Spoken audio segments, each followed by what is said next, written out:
If someone is meant for you, they're literally just never gonna pass you by. I'm literally notorious for holding on to things that I need to let go of so bad.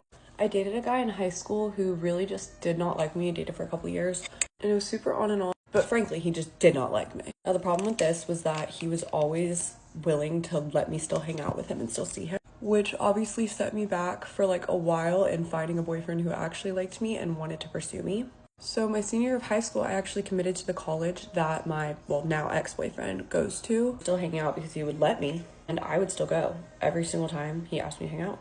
To this day, I would say that that was a stupid decision, but if I was not at the college I'm at now, I never would have met my boyfriend. And when I say my boyfriend is everything I've ever prayed for, dreamed of, like anything I could possibly ask for in life, that is what my boyfriend is. But I wouldn't have met him if I didn't follow my ex to college, clearly. And I'm not saying go follow your ex to college. I'm not saying to do any of that. And it just so happens that my story worked out in my favor. Instead of like immediately committing to a man and being like, yeah, like I'm in love with him, he's so perfect, he's so cute, whatever, I started to take it as like, okay, I don't know what's gonna happen with this, but I know that there's something I can learn from this. And that's what I did for the longest time. And given there was tons of lessons to be learned because I was talking to a bunch of frat boys, but I talked to these men, I learned all these lessons that I was supposed to very clearly be learned. And a lot of those things that I learned from these experiences that I allowed myself to get into, I will stand on this, like it fully prepared me to be a better person for my now boyfriend. If you always treat men like they're a lesson, then there's no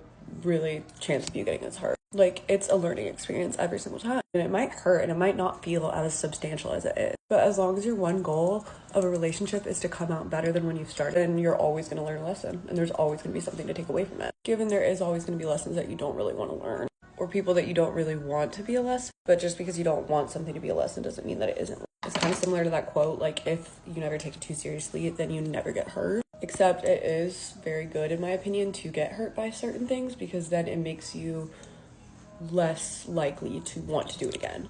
For example, I was really scared to get in a relationship after my last one because of how bad it hurt when we broke up. But at the end of the day, I also know that I learned so much from that relationship.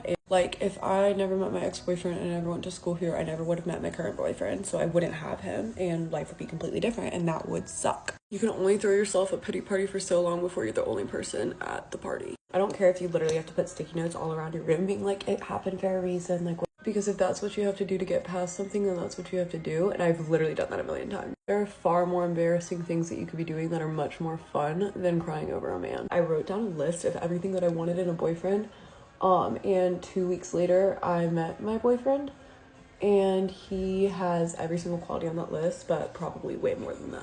If someone is meant for you, they will never pass you by.